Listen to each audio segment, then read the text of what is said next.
Good afternoon. This is Akashvani and I am Abhishek Mukhopadhyay with the Midday News.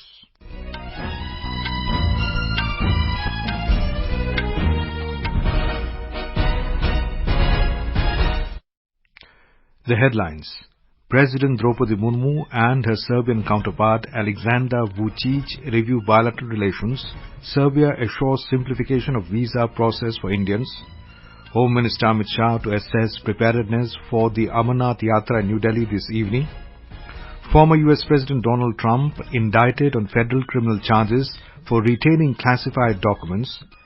India finishes on top at the International Shooting Sport Federation Junior World Cup at Suhl, Germany. And in French Open tennis, top seed Carlos Alcaraz to face off third seed Novak Djokovic in the men's singles semi-finals today.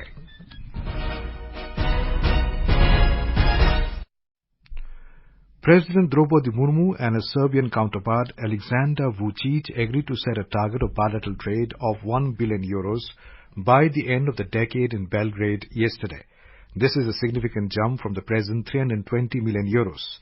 President Droupadi Murmu is on a 3-day state visit to Serbia from the 7th to the 9th of June. Briefing the media, the External Affairs Ministry said that during the visit, President Droupadi Murmu highlighted that the relations between both sides have a shared understanding of each other's core interests. She addressed a gathering of Indian diaspora and friends of India. She underlined that both India and Serbia are ancient lands and the relationship has been defined in the context of the non-aligned movement. In recent years, both sides have shared understanding of each other's core interests. Serbia has been a valuable partner in India's Sustainable Development Program. As India emerges as a leading power, earlier in a joint press statement to the media, President Murmu highlighted the positive outcomes of the delegation-level talks and the resolve of the two nations to work on diverse areas of potential cooperation. हमारे द्विपक्षीय संबंध के सभी महत्वपूर्ण पहलुओं और समान हितों के वैश्विक और क्षेत्रीय मुद्दे पर राष्ट्रपति वुचिच के साथ मेरे रचनात्मक और सार्थक बैठक हुई है। हमने अपने लंबे समय से चले आ रहे द्विपक्षीय संबंधों, विशेष रूप से व्यापार और निवेश, विज्ञान और प्रौद्योगिकी, सूचना और डिजिटल टेक्नोलॉजीज और लोगों से लोगों के बीच संपर्क को और बढ़ावा देने का भी संकल्प लिया। President of Serbia, Mr. Aleksandar Vucic, promised simplification of visa process for Indians. He expressed hope that direct flights between the two countries will begin soon and will promote tourism and business between the two countries. President Murmu will return to India today after the successful state visits to Suriname and Serbia, which had started on the 4th of June. External Affairs Minister Dr. S. Jaishankar raised the issue of Canada allowing the celebration of the assassination of former Prime Minister Indira Gandhi. He was briefing the media in New Delhi last evening. Dr. Jaishankar remarked that the incident was not an isolated one and points to an increasing space given to separatists in Canada. Canada has continuously and frankly we are at a loss to understand other than the requirements of vote bank politics why anybody would do this.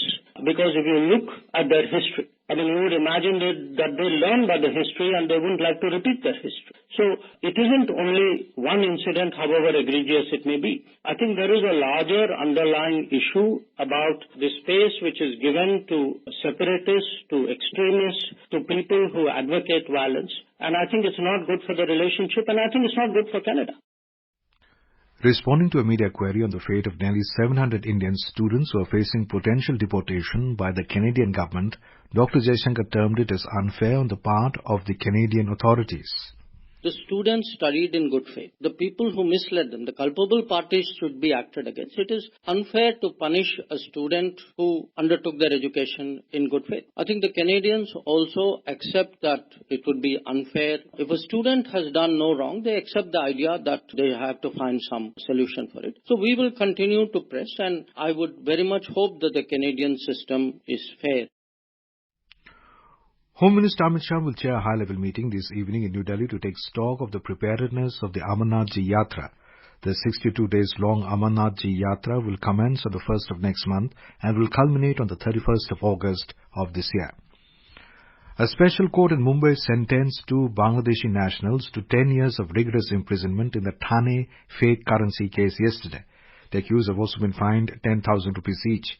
The accused have been identified as Abdullah Sheikhdar and Najmul Hassan, both residents of Khulna, Bangladesh.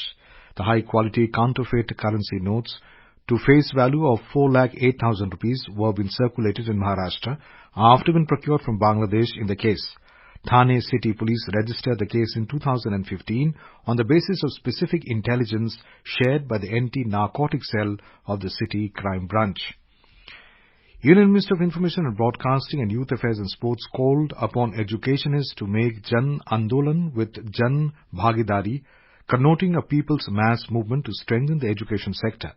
He was addressing the inaugural function of the 3-day National Conference on Recent Advances in School, also known as Shiksha Mahakumbh, at the Dr. B.R. Ambedkar National Institute of Technology, NIT Jalandhar today. The 3-day conference has been organized by the Sarva Hitkari Shiksha Samiti Punjab in collaboration with NIT Jalandhar and other premier education institutions. Lauding the efforts of Sarva Hitkari Shiksha Samiti, he said that the new education policy has been prepared after lengthy deliberations. It is focused on the skill development of the youths, he added. The minister said the steps have been taken to integrate the old Gurukul education system with the modern education system. CEO of OpenAI Sam Altman met Prime Minister Narendra Modi in New Delhi yesterday. Replying to a tweet by Sam Altman, the Prime Minister said the potential of artificial intelligence in enhancing the country's technology ecosystem is indeed vast, especially among the youth in particular. The Prime Minister welcomed all collaborations that can accelerate the country's digital transformation for empowering citizens. In another tweet, the Prime Minister today said that India has embraced technology to revolutionize governance and uplift service delivery. He said technology has brought efficiency and convenience to the lives of people and also enhanced efforts to build digitally empowered India. This is Akashvani giving you the news. For quick news updates around the clock, follow us on our Twitter handle at AIR News Alerts. Former U.S. President Donald Trump has been indicted on 7 federal criminal charges for retaining hundreds of classified government documents. An indictment is a formal accusation that a person has committed a crime. It is a document that is issued by a grand jury, which is a group of people who are tasked with deciding whether or not there is enough evidence to charge someone with a crime. The charges include making false statements after leaving the White House. The federal investigation is looking at Mr. Trump's handling of sensitive government documents after he left the White House. In the indictment, it is alleged that Mr. Trump, while still in office, took classified documents from the White House and stored them at his Mar-a-Lago resort in Florida. The indictment also alleged that Trump obstructed justice by trying to interfere with the investigation into his actions. Smoke from Canadian wildfires continues to trigger air quality alerts in the U.S. states, with health officials warning people, especially children, the elderly, or those with respiratory conditions, to limit their time outdoors. According to the Environmental Protection Agency, over 100 million people in the United States were living under air quality alerts due to the fires on Thursday. In a statement, President Joe Biden called it a stark reminder of the climate change. Biden said that he spoke with Canadian Prime Minister Justin Trudeau and that he directed the National Interagency Fire Centre to address Canada's request for additional firefighters and fire suppression tools such as air tankers to help with the raging bush fires. As the Narendra Modi-led NDA government has completed 9 years last month, Akashvani News is bringing a series of special stories on the initiatives taken by the government. Today, we take a look at the massive strides made by India in the digital sector. In the last 9 years, India has become the global leader with the most number of digital transactions. Minister of State for Electronics and Information Technology, Rajiv Chandrasekhar, said that India has taken a major stride in the digital and technology sector in the last 9 years. Mr. Chandrasekhar said now the remotest parts of India are experiencing empowerment through technology. He said the country is witnessing the fastest implementation of the 5G rollout. He said there is a boost of digital connectivity in the country and it's the vision and mission of the government to ensure safety and security in cyberspace. He said under the leadership of Prime Minister Narendra Modi, corruption and leakage were stopped through the effective implementation of direct benefit transfer, benefiting a large number of people. हम innovation के साथ साथ digitalising of government और दुनिया के देशों के लिए एक तरह से trusted source of digital public infrastructure भी बने हैं। लास्ट डेकेड में जहां पर हमने बीएसएनएल जैसे हमारे क्राउन ज्वेल्स को उनका वैल्यू डिस्ट्रॉय कर दिया था। 6 बिलियन 7 बिलियन डॉलर का जो कंपनी था 2004 में, उसको टोटली लॉस मेकिंग उन्होंने बना दिया है। और हम एक तरह से इंपोर्टिंग नेशन थे 2014 में। हर पुर्जा, हर component was imported. Today we are leading the charge into 5G and 6G. Science and Technology Minister Dr. Jitendra Singh has said that Rozgar Mela has institutionalized government recruitment and a target to provide 10 lakh jobs to the youths has been set. He said major reforms have been undertaken by the government in the last 9 years, which are youth-centric. Briefing media in New Delhi today on 9 years of achievements of the government, he said Mission Karma Yogi is a new concept introduced by this government. He said the recruitment timeline has also been reduced and the examination system has been shifted from paper to computer model to bring more transparency in the recruitment system. Say that Rozgar Mela has rather institutionalized the government's recruitment process. We have it once in a month and the stakeholders are very much aware of it.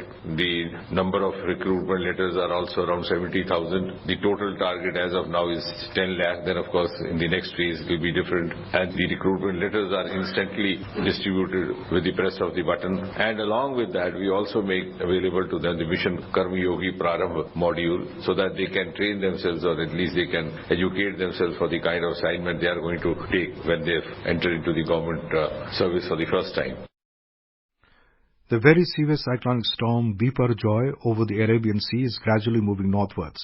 Cyclone Biparjoy is centered about 840 kilometers west-southwest of Goa and will intensify gradually over the next 36 hours and move north-northwestwards in the next 2 days.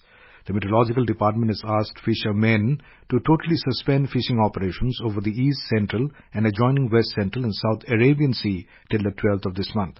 In Gujarat, the Met Department has indicated the possibility of light to moderate rain in some areas of South Gujarat and Saurashtra till the 13th of June.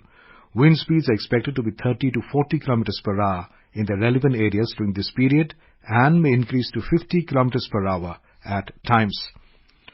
Trawling operations by mechanized boats along the Kerala coast will come to a standstill with a 52-day ban on fishing activities taking effect from midnight tonight. The ban, which is a part of an annual exercise to lessen the impact of fishing activities on marine ecology, will remain in force till the 31st of next month. More than 4,000 fishing boats operating from the state's harbours will cease fishing activities during the ban period. Traditional inboard fishing boats have been exempted from the purview of the ban. The state government has instructed fishing vessels from other states to leave the Kerala coast before midnight. Round-the-clock control rooms have been set up in coastal districts. The fishers will be provided free rations during the ban period. In tennis, at the French Open, top seed Carlos Alcaraz will lock horns with third seed Novak Djokovic in the men's singles semi-finals later today. Fourth seed Casper Ruud will face 22nd seed Alexander Zverev in the other semi-final, also to take place today. Yesterday, in the women's semi-finals, top seed Iga Swiatek defeated Beatrice Haddad Maia to set up a women's singles final against Karolina Mukova.